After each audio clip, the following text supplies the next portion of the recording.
Currently in room 1 attendee. Who's in there? I don't know. Oh. Might be so. Could be. Alrighty. Alrighty. Okay. And we are at 8:59. Alright. 8:59. Almost time to begin being Steve Jobs. The amazing Steve Jobs, the late, great Steve Jobs. In 1 minute, we will be beginning to be Steve Jobs. Just going to check if Sarah can see us. Counting down. I guess, did you have to click something? I don't... We have clicked.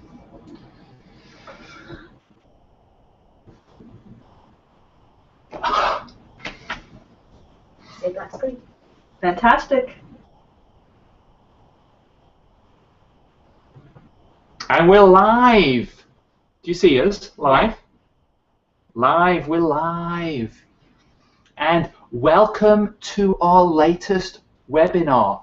And the topic is being Steve Jobs. Who is Steve Jobs? How did he do the amazing things that he did? But before we get there, we want you to know that this is a webinar that is going to be useful to you. You will be able to use the skills of Steve Jobs in some context in your life, because this is a webinar based on Deep Trance Identification, DTI, that Jess and I and our wonderful friend, mentor and teacher John Overdurf are in the midst of writing a book about that should be out in a month or two. We are so excited. So before we begin to talk about Steve Jobs, we're going to give you a little bit of background as to what Deep Trance Identification, DTI, actually is about. Now, if you were to cast your mind all the way back to when you were little and recall some of the games that you may have played with friends. You may have played games where you were a superhero, or you may have played games where you're a firefighter or a police officer or a doctor. All sorts of games where you pretended to be someone else. And when adults look at children playing these games, they think, it's just play. It's just pretend. What's really happening, though, is that when a child pretends in that way, they're learning a number of important lessons at the unconscious level. They're learning about values such as bravery and strength and courage and caring. They learn about the value of money. They learn about how to add and subtract. So this is something that children do exquisitely well. This is their primary strategy for learning. Now, as we grow a bit older, something changes. There's a shift that occurs, and we forget how to do this. We forget what it is to pretend and master things. And Deep Trance Identification is a way of reconnecting with that natural ability to learn.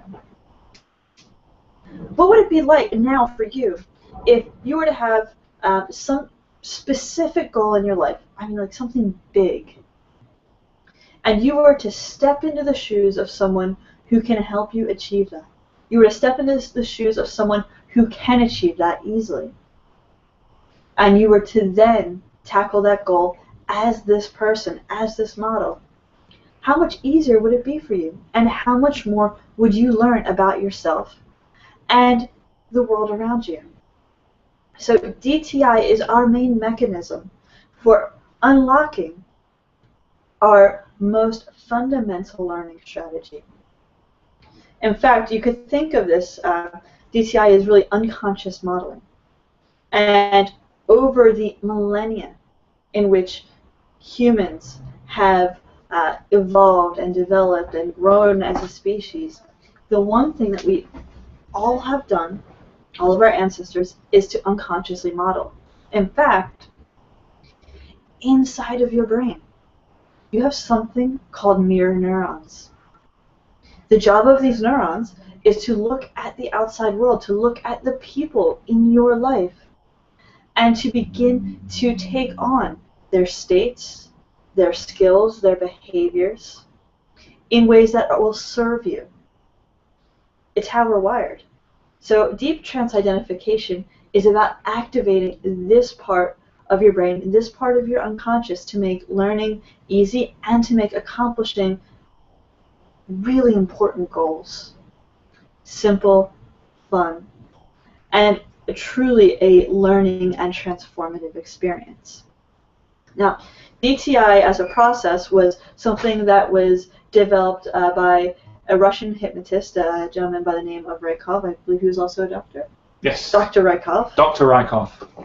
And Dr. Rykov was working with the Moscow Conservatory of Music, and he was playing with this idea of having students in trance imagine that they could step outside of themselves and actually step into masterful composers and musicians, really the people who were at the top of their particular fields. And what Rykov discovered was when the students came out of trance, their musical ability had dramatically increased. Their performance was a much higher quality than it was before going into trance and having this hypnotic experiment, if you will. So he's really the father of deep trance identification, and it's been used by a number of different people in the hypnosis world and the NLP world. And the strategy that we'll be using uses something called perceptual positions. And this is the idea that as an awareness, you can feel where you're sitting or standing or whatever the case may be, wherever you're at, and have an awareness of being in your own body. This is first position. If you were to imagine floating into someone else and looking back at yourself, this would be second position. If you were to imagine floating up, kind of up into a corner of the room, and you could look down and you could see yourself and you could see that other person, kind of like the butterfly on the wall, if you will. This is third. This is third position. And then finally, the fourth position, which is this system, the community in which you're involved in, this system in which your particular goals exist, the relationships you have in the world around you. So we're going to be using this mechanism to allow you to associate into, to fully step into the shoes of Steve Jobs in a way that is fulfilling, transformative, and ecological for who you are as a complete person. With that, anything? No, I think that was great as a summary, Jess. All right, fantastic. So, in really getting in touch with the benefits of the deep trance identification with Steve Jobs, we'd like you to take a moment and to identify some area of your life where the skill set of Steve Jobs would be appropriate. So this is going to be some area of your life where you want to not just be good, not even be great, but to be unique, to stretch the boundaries of what is possible. Now, a word of warning. Steve Jobs was an incredible person, incredible businessman, creative, changed the world. However, in his personal life, he had some issues because the very skills and facets that made him the genius he was in business made him difficult in some ways to be with.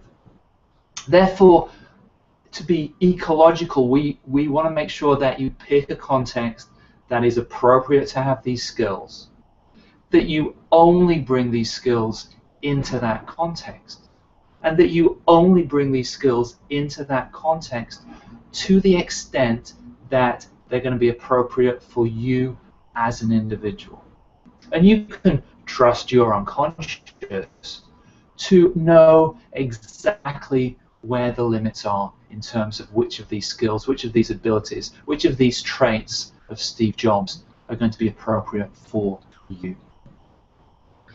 So this leaves us with the question, why Steve Jobs? Out of the entire scope of the universe, all of the great minds who have walked the earth, why Steve Jobs? Why Steve Jobs? Why? And part of the answer is in you. Why you're here tonight. And when we think about innovation, when we think of someone who has the ability to truly change the course of history, to transcend the norm, to distort reality, to make it fit a grand view, first person that comes to mind is Steve Jobs. Now, Steve Jobs was much more than the founder of Apple, a computer developer. He was much more than an entrepreneur and a businessman. He was someone who could look at anything in the world, decide instantly if it was of value or a waste of time, and he was able to find those things of value and dream beyond them. He was able to look at the motherboards that were in existence when he was in his early 20s and actually step into the future and dream about where these things should be. And it's not just being a dreamer, because then he came back to his present moment and made it happen now. Steve Jobs was able to distort reality in such a way that the impossible became not only possible, but materialized right in front of him and right in front of the rest of us in the world. Truly a phenomenal mind, a genius. And in terms of modeling, someone who, when you have dreams, when you have big goals, not the ordinary, I have this goal to like clean off my bookshelf. I'm talking about the goals that will change your life. Transform the world. Steve Jobs is the ideal candidate, the ideal model to help you move in the direction of success. Shall we? Yes. Okay, so we would like to play you a short video clip of why Steve Jobs.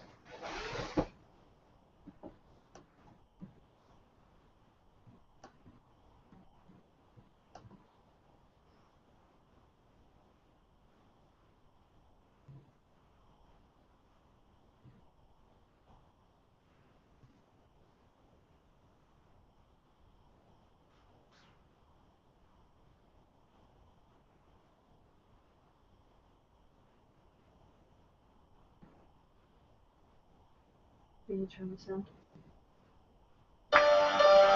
Troublemakers. Ones who see things differently. While some may see them as the crazy ones, we see genius. Because the people who are crazy enough to think they can change the world are the ones who do.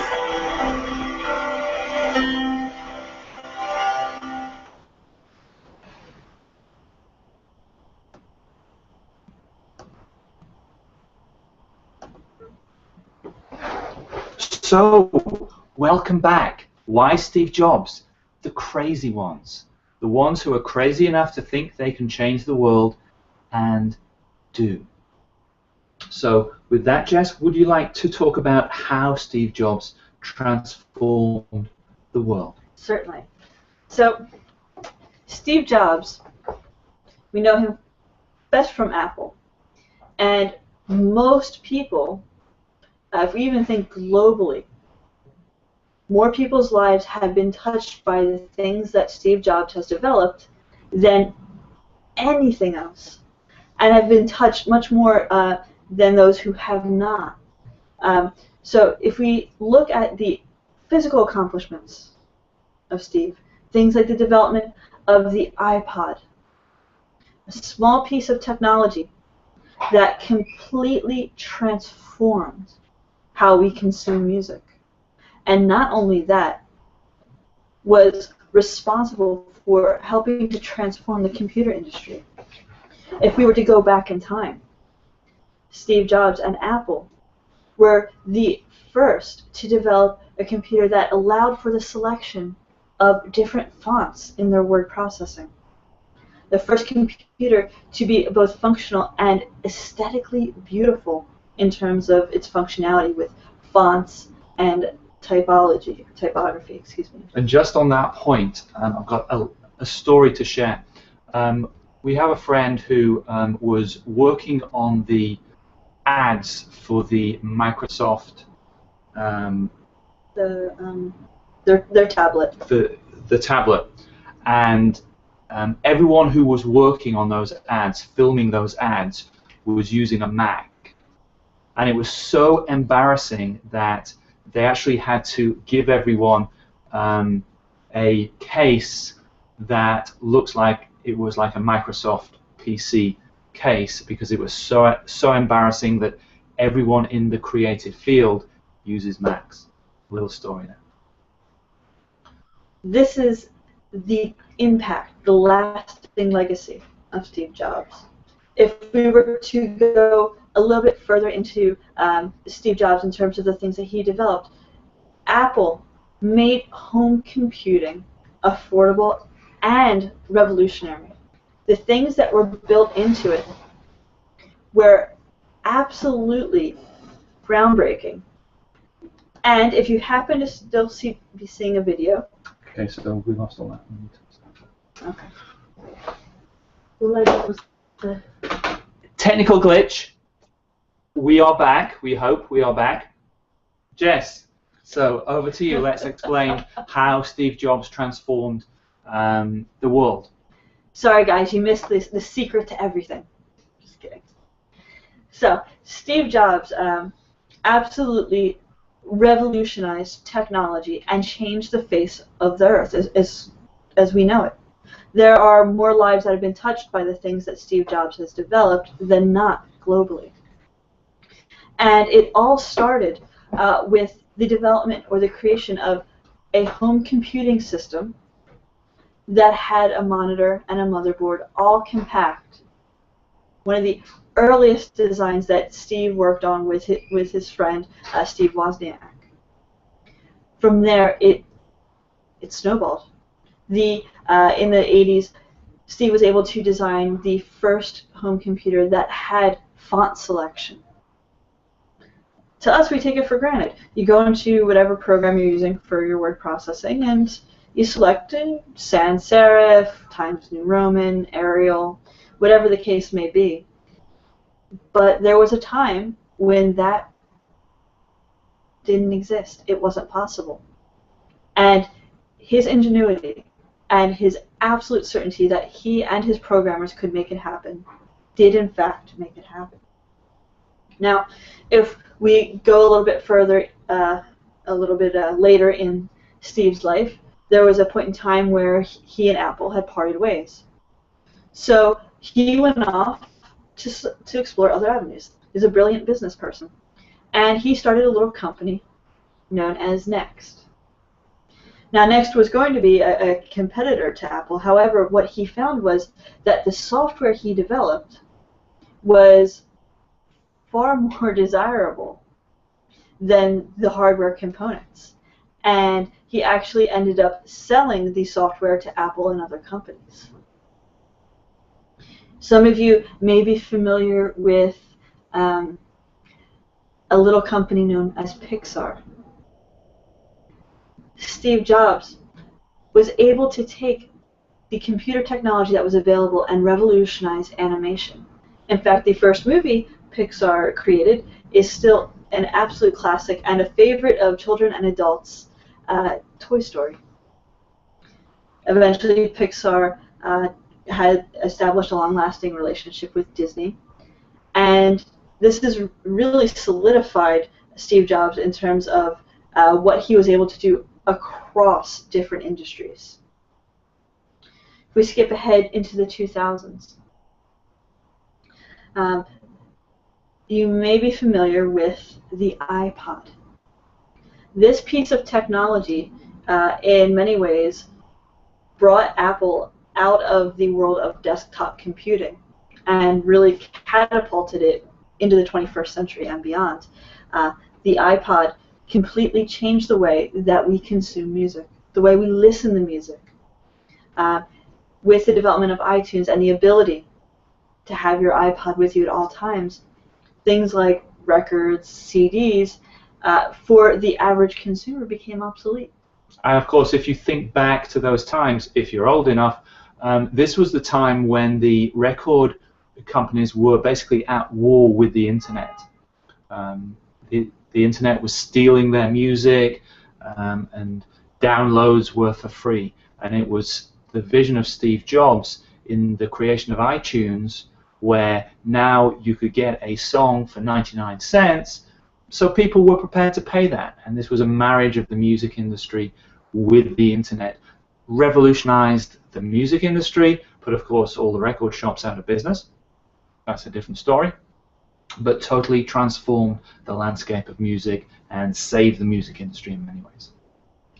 And from the iPod, we have the development of the iPhone, a smartphone that has completely changed the way that we connect with other people. When Steve Jobs first started, computers, the home computer, was a big piece of technology. Now, in a single iPhone, it contains more memory than most home computers even in the 90s. So it completely changed technology, and really it's altered how we talk to each other. It's taken text messaging and it's changed it. It's made it more interactive. The development of FaceTime. The idea of apps, that you can go into the App Store and you can download games, you can download tools, you can get anything from Angry Birds to QuickBooks. You can run your business and have downtime, all contained within the phone. Most of these apps, of course, are either free or 99 cents or $1 or $2, compared with a piece of software for your computer that might be $50. So you can do way more for way less. And from there, we have the development of the MacBook Pro and the MacBook Air and the iPad. These huge leaps in technology. In fact, the hardware and software is, and this is starting to sound like an Apple commercial, I do apologize, but it is incredible.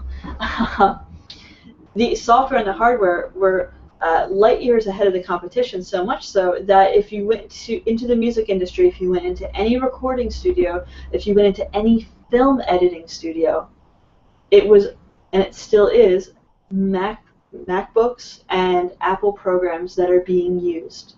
If you go to any Hollywood set, you'll find Apples, as Sean pointed out. If you go into, my brother worked in the recording industry, and everything is done on Apple products. And this is the level of influence from, from the grandmother at home who has her iPad and is downloading her books and playing games on the apps in the App Store, to guys who are producing the mega million dollar blockbusters that come out every year. It's truly incredible. It's hard to think of a person who's had a greater influence on the world, with the possible exception of somebody like Thomas Edison, who invented the light bulb, amongst other things. So the belief that we hold is to understand a person, to be able to take on that person's skill set. You have to understand where that person came from, where that person obtained the beliefs they hold, the values they hold, and the patterns they run. And so we're going to give you a very, very brief overview of some of the episodes from Steve Jobs' life. So Steve Jobs had a very unusual childhood. In fact, his biological mother decided before she gave birth that she was going to give him up for adoption. And the only requirement that she had was that the adoptive parents would be college educated. She wanted her son, or she wanted her child, to go to school, to learn, to make something of her or his life. And when Steve was born, it was a bit of a surprise because instead of being a girl, he was a boy. And the adoptive parents backed out of the adoption because they wanted a little girl. So there were other families on the list. A little bit further down the list of possible parents were Steve's parents. And they were, neither of them were college educated. The father had finished high school, and the mother, if I do recall, didn't even go to high school. But they promised that they would send Steve to college. They promised that they would provide for him a college education. So his mother, his biological mother, went kind of back and forth for a few months and then decided, all right, this will work. Now, this is, as in all great stories, all great narratives, an interesting turning point, if you will, even though it's right at the beginning. Because if you were to imagine being in Steve's shoes, stepping into his shoes and knowing that this is his background. Well, he was actually a friend, a girl, when he was a child. Oh, you're adopted. Your parents didn't want you. And so he runs home to confront his adoptive parents, and he says, is this true? My parents didn't want me.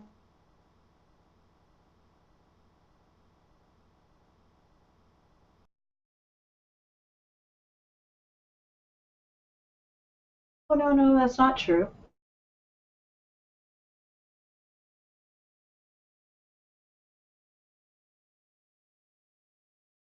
You're special because you're chosen.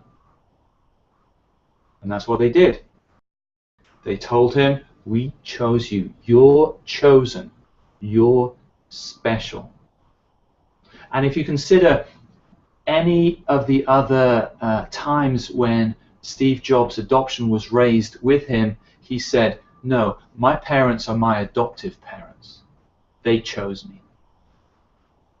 It's a very, very powerful position to view life from. To know that you're chosen, that you're special.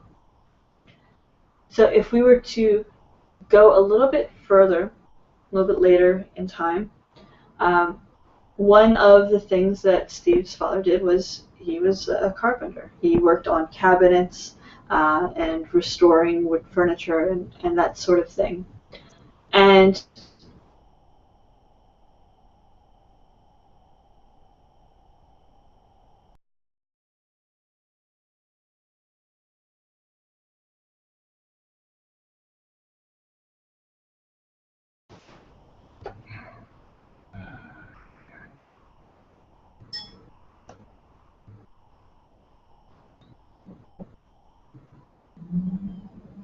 are we back? I think we're...